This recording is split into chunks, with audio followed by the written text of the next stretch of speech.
point in my career where I am blessed with a lot of opportunities, and the more I learn and the more I experience, the more opportunity I see. But what I've learned. 1, 2, 3, 4.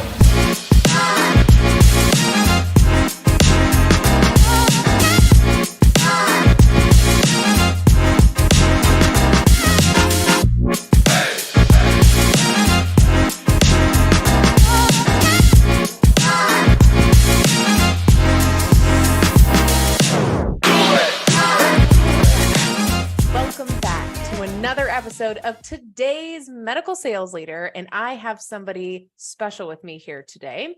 But my first question is this: how does combining the worlds of medicine, business, and innovation enable us to make a bigger impact on healthcare and a positive change, I might add? So today I brought the expert on just that today, Dr. Keith Matheny. No, not quite.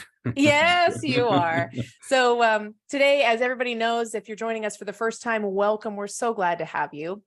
On today's Medical Sales Leader, we dive into the world of medical sales and bring you insights, stories, and strategies from today's industry leaders. I'm your host, Claire Davis, and in each episode, we're going to explore the dynamic landscape of medical sales and uncover the latest trends, innovation, and best practices that drive success from all angles. So today I brought in Keith because we have an interesting combination here.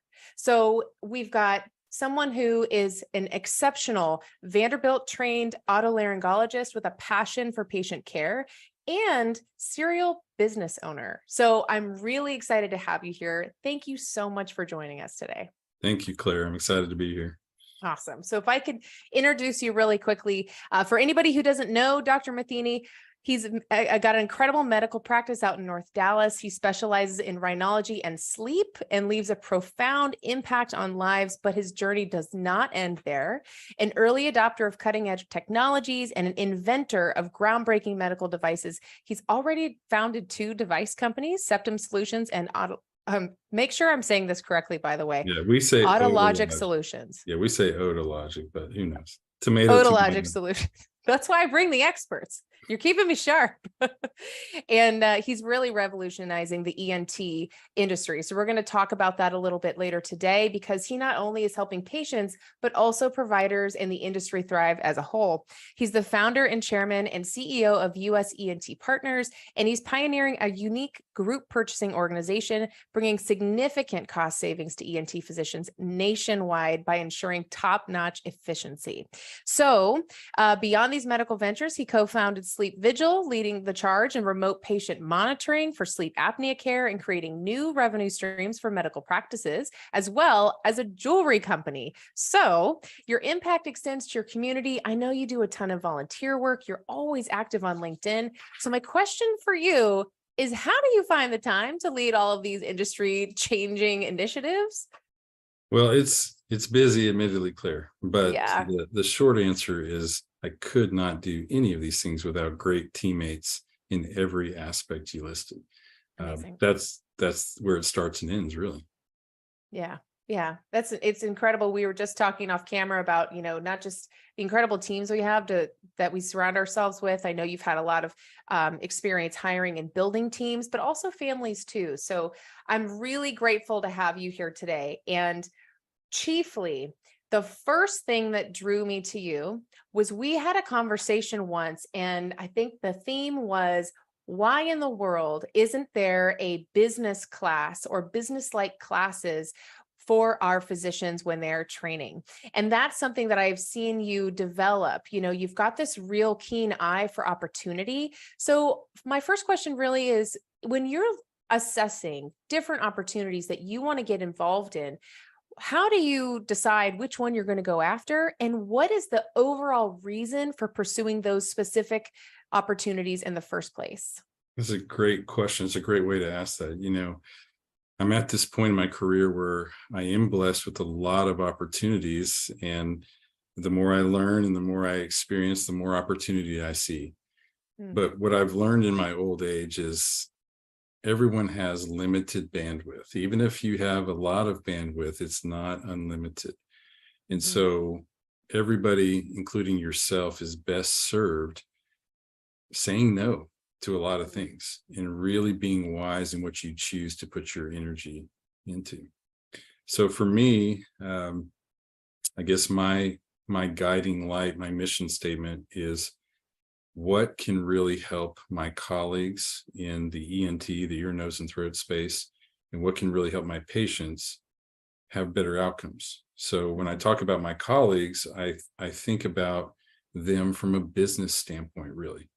Ear, nose, and throat, and really most physicians, it's a given that they're passionate about patient care. But even though we go to school until our mid 30s in almost every cases, and that's if you go straight through, many people now go back to into healthcare professions later in life. So they're even further along, but have no business training. Mhm. So literally, I did school twice. So kindergarten through 12th, and then another 13 years after that before I was unleashed on my practice. And I never had 3 semester hours of business 101. And then all of a sudden, we're unleashed on these multi-million-dollar businesses. And as one might expect, they're not run very well. Typically, we as the physicians delegate those business management decisions to staff members that have been around the block for 10 or 20 years. And while they may know some things, they also were trained in healthcare and not necessarily in business.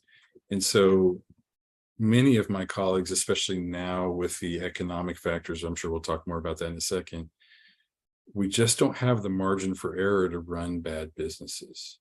So when I think about opportunities, what I find myself choosing time and time again, and even some companies that I have on the drawing board for the future, it really centers around that, is how can I help my colleagues focus on patient care, which is what they want to do, by helping them run better businesses behind the scenes, taking that off their plate. Yeah. I think one thing I heard you say once was that you have this mission, which I think a lot of people are drawn to, especially in this specific field, because you want to make otolaryngology the best specialty from every angle. So can you break open what those different angles are and what that really means to you? Yeah, sure. So first and foremost, I want our specialty to be the best from a patient care standpoint.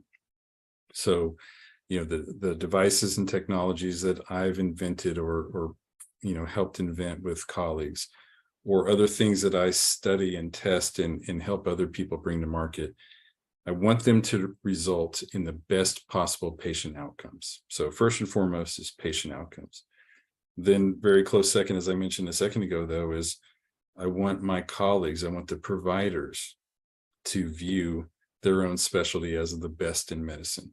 And what I mean by that is a specialty that they enjoy practicing, where they have a myriad of tools at their fingertips to help patients have good outcomes, to cure diseases, or to at least improve quality of life. And while they're doing so, to make a good living economically, so I'm talking about income here, and also in a reasonable amount of time. So they have plenty of time outside of practicing medicine for their family, for their hobbies, for their own personal renewal.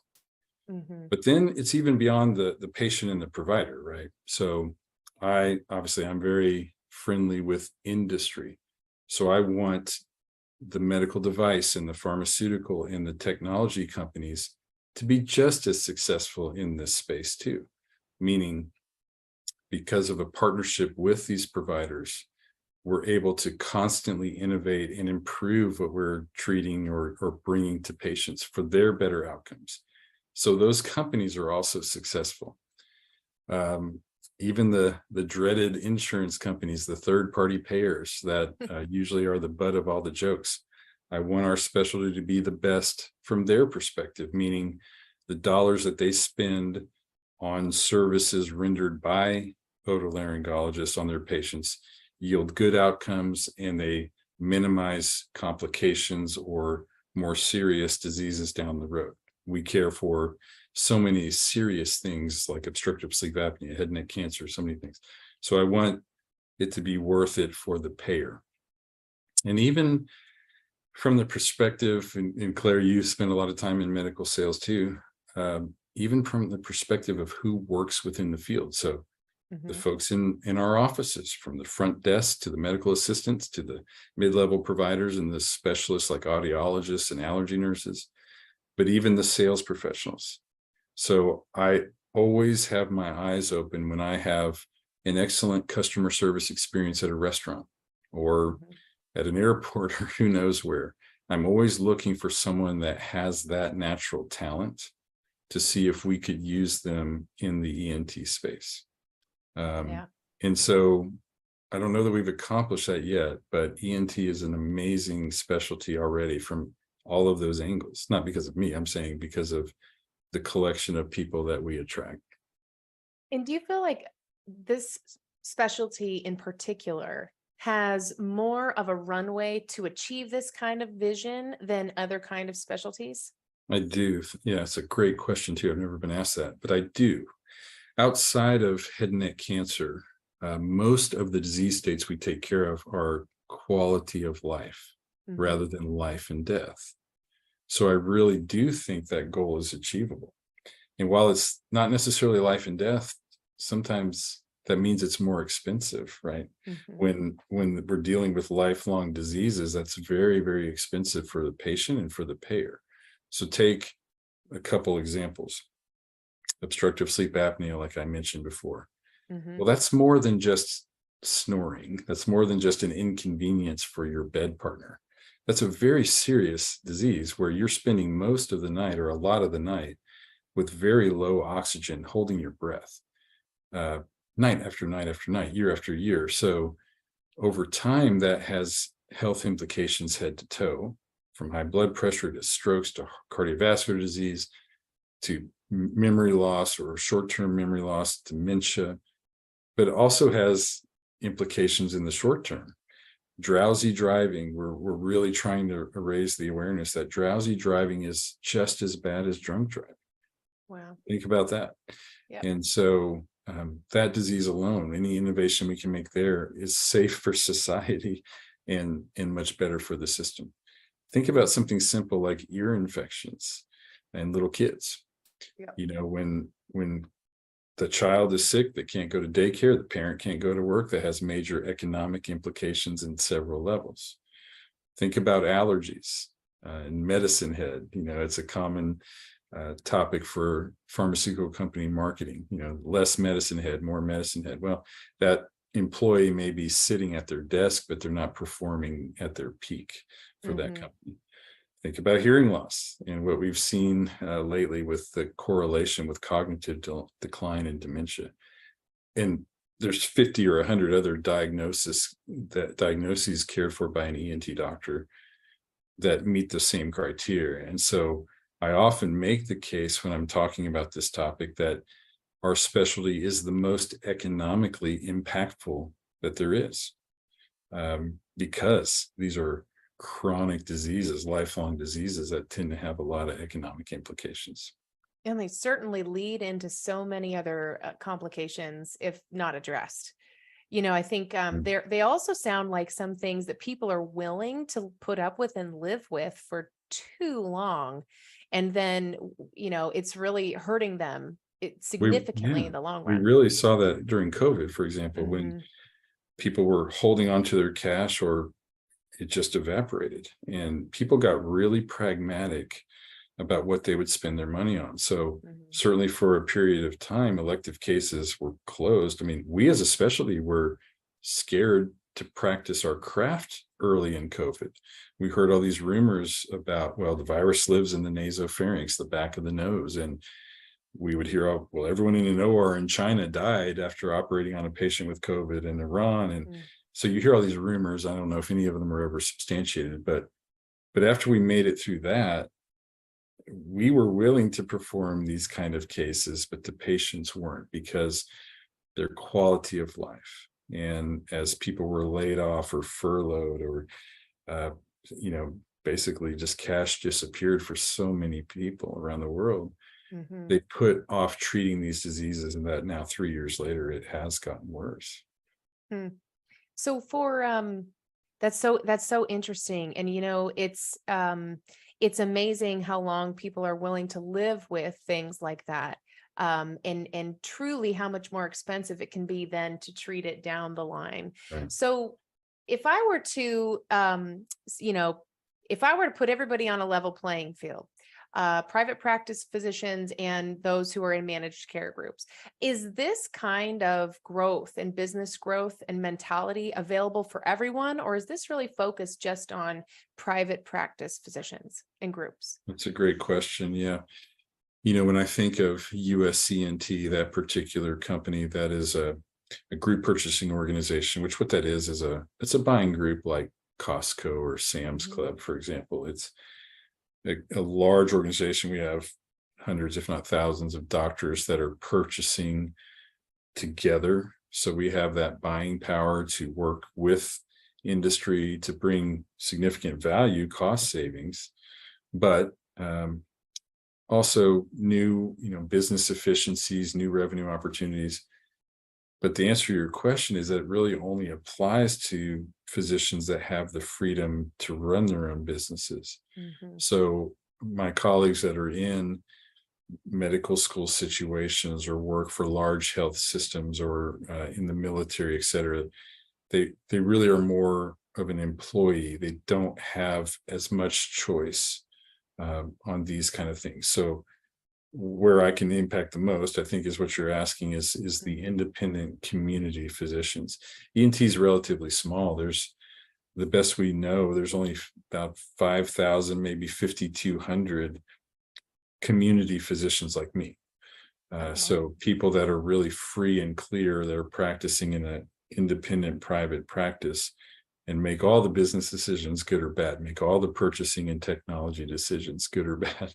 wow. Uh, there's probably another 5,000 or more that are in different settings that don't have that freedom.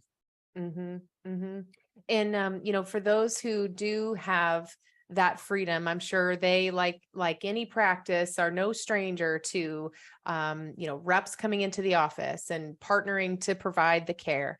And so for this show, many of the folks listening today are going to be in some way touching the medical sales and healthcare field. Right. So do you feel like you have have you had a good experience with medical sales professionals? Have you found that opportunity to really partner with people? Or, how can somebody from these, from the medical sales capacity really come in and be a help to your practice and the business growth of your practice? Is that possible? Absolutely. By and large, I've had an excellent experience. Great. Again, Love that. from the provider standpoint, so being a physician, but Mhm. also now having three, I don't even know how many sales teams I have, I think three, as their boss, basically, Mhm. is Mhm. leading them. And what I counsel I get the privilege of talking to um, a lot of young whippersnappers fresh out of their 6 or 8 weeks of training before they're unleashed on selling to some poor surgeon, right? Um, and what I always tell them, I spend about 30 seconds talking about the technology they're about to sell. And what I talk about is how you sell, at least my humble opinion.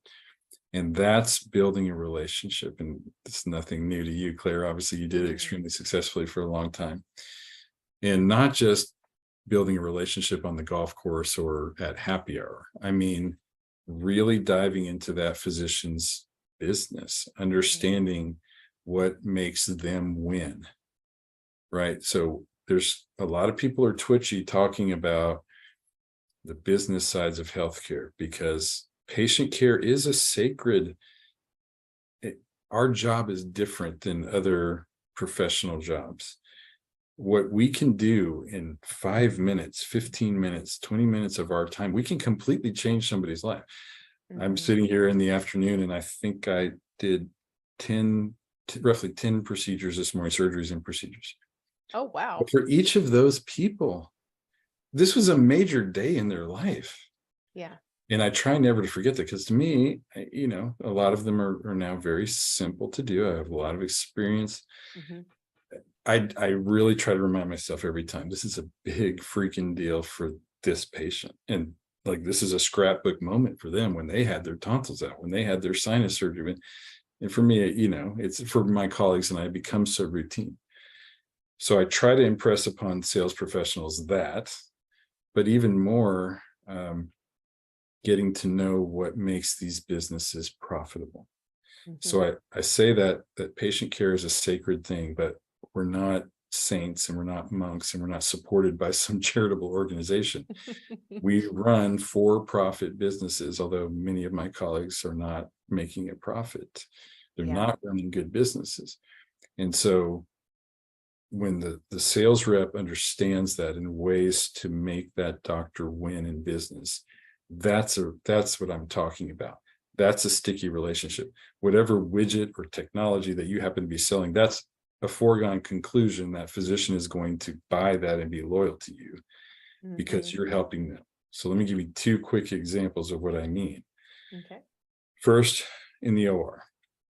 All right. So just because of who I am with all, the device companies and clinical trials and things, I have such great relationships. And so everybody always wants to dispatch their people into my OR. So people make fun of me for always having my entourage, but I don't view it that way. I view it as I'm a teacher, like my mother taught first grade for 40 plus years. I view it as being a teacher Yeah. and showing these folks so much about how the technology I'm holding in my hand got there and why it got there and what's good about it and what can be better. But what I have, the people that I stood out, if you asked me to list 20 names of the best reps I've ever had, it would be people that understood the whole OR. And your husband as a surgical PA understands. So when something goes wrong with technology, a rep that can help the nurse and the doctor troubleshoot something that's from a different company Yeah. because they care about the patient, they care about that operation, they care about it getting done safely, completely, effectively. Those people stand out. In my case, when I'm doing a complicated sinus surgery, we use powered instruments, we use CT navigation, we use drug-eluting stents, we use balloon. It's very complex. And what I just listed is probably about 6 different companies. Mhm. And so those that can troubleshoot the other technologies for the care of the patient and the physician, those people stand out to me. Mhm. But then in the office setting, I think of the sales reps that maybe they're selling something in the sinus area. And so they take the initiative to figure out what type of other specialists like allergists, primary care doctors, pulmonologists that would refer patients to me for sinus problems. And they help to build those bridges. They help to build those referral networks, whether it's driving me over to their office and buying some sandwiches so I can spend 20 minutes with that doctor and say, hey, this is the latest and greatest technology I have for your patients. I would love for you to send some to me, whatever. So folks that are not directly focused on selling their widget, but they're focused on driving business to me that, oh, by the way, I will use their widget in caring for those patients. So they're going to win too, but they're about my entire practice. That's what I try to impress upon medical sales professionals. And we all know the ones that are just purely transactional, and Mhm. they may be fun. I mean, they may be a really good time on the golf course or at happy hour, but the ones that I remember from 20 years ago, or I will remember 20 years from now, are the ones that did those two things. They were about the entire case, and the patient, and they were about my business. Yeah, that's powerful. And, so it reminds me of a story back from when I was in the field and I was being trained by someone down in LA. And this woman I reference a lot. She's still a dear friend of mine, and she is has that mentality that you're talking about, whether it was learned or earned, I don't know, but she's just one of those folks who, when there's such a complex and pressure cooker industry like this, it didn't seem to bother her. She didn't have this competitive edge where she wouldn't help beyond her scope. So I remember this one time we walk into Cedars-Sinai, and for whatever reason, there were so many cases that day. And in this case, we were collecting tissue for ovarian cancer in the OR for a diagnostic test. And there were so many cases that day that we literally burned through all of the kits for our test. But there were still women who needed to have a test like ours or similar to ours done. And instead of saying, oh no, like we can't do it, we'll have to get you a couple cases and it'll take 2 days, or I've got to run back to my house. The surgical oncologist said, no, I want this done right now. And she said, absolutely, no problem. There's a test from Oncotype DX. We'll go grab it and I'll help you put it together. That's And exactly. As a young rep, as someone who's green, and for anyone listening here who's like, that lady was crazy, here's the thing. No, It she reminded me, got it was millions about the of dollars of patient. business later. Oh, Not that she did it for that 100%. reason, but No, that made her so much more business doing that one thing. Maybe losing 1 or 2 cases got her yeah, thousands of cases later. absolutely. Exactly And what I'm saying. Yeah. it's about caring about what you care about. That could be someone's mom or Yeah. aunt, Yeah. daughter. Yeah. And that made all the difference. And I loved that. And honestly, I was so fortunate to experience that early in my career, because otherwise, really what you're taught when you're just going straight into a sales organization is you're taught how to sell, you're taught about your product, but Right. it's almost Right. like you must learn those things in the field. So I love that. I think that's phenomenal advice. So just to recap what you just shared, first of all, be familiar with the entire case. Even if you are not the Epic trainer for that hospital, but there is an issue and the Epic is having a problem, you've There's never any grabbed that problems with Epic. never ever grab And then that what's your problem? smartphone, start Googling, help them out. Right.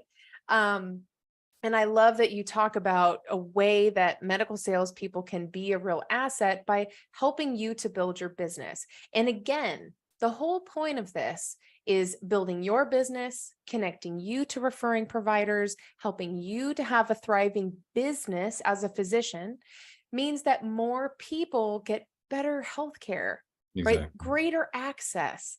That's the point. That's the point. Phenomenal.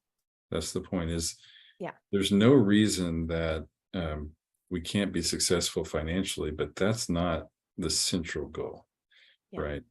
To have better patient outcomes, it's not cutting costs, cutting services, right? It's Mhm. making what you have better.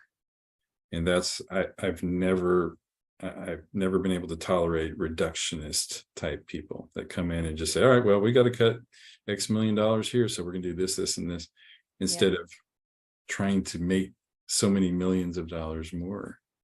And then at the same time, oh, by the way, improving patient care and patient outcomes. That's what it's all about. Yeah. Yeah. Everybody winning. Awesome. I absolutely love that. I think that it's really remarkable what you're doing in the industry. I think that this focus you have of growing it to make it a top notch, not just your business, but the industry and the specialty as a whole, by helping with patients, helping providers, helping industry connected businesses like those insurance payers, right? I Even think it's them. phenomenal. I think truly it's the only way for private practices to grow and stick around and to heal healthcare as in a broad sense. Because if we can support our physicians and people like you who are really building businesses in healthcare, then it really does help every corner of it thrive. So let me ask you this. If someone wants to find out more about you, more about what you're doing, ways to partner with you, where would you tell them to go? Yeah, thank you, Claire. I'm very active on social media, specifically LinkedIn. Right. And I've made so many business connections like you there and with so many other people. So I'm easy to find on there, very active on the messaging. Usually after I'm interviewed on one of these, I meet some wonderful people every single time. So feel free to reach out there. Of course, you can find me at my practice in North Dallas as well. Collin County Ear, Nose, and Throat is the name of that. Okay. Those 2 ways. Awesome. Well, thank you so much for your time today. I know that there is so much more we want to unpack in future episodes. So you guys look out for those because Dr. Matheny and I have more to do when it comes to today's medical sales leader. But thank you so much for your time. I know that you're a busy man and surgeon, and you've got a packed day before this and probably after this as well. So we really appreciate you spending the time with us today and really Absolutely, breaking this Claire. apart. Absolutely. Thank you so much. Awesome. And thank you, everybody. Make sure if you're listening to this episode, go find Dr. Matheny's profile. Make sure you connect with him and support him on LinkedIn. And thank you so much, everyone who joined us today for another episode of today's Medical Sales Leader. We'll see you next time.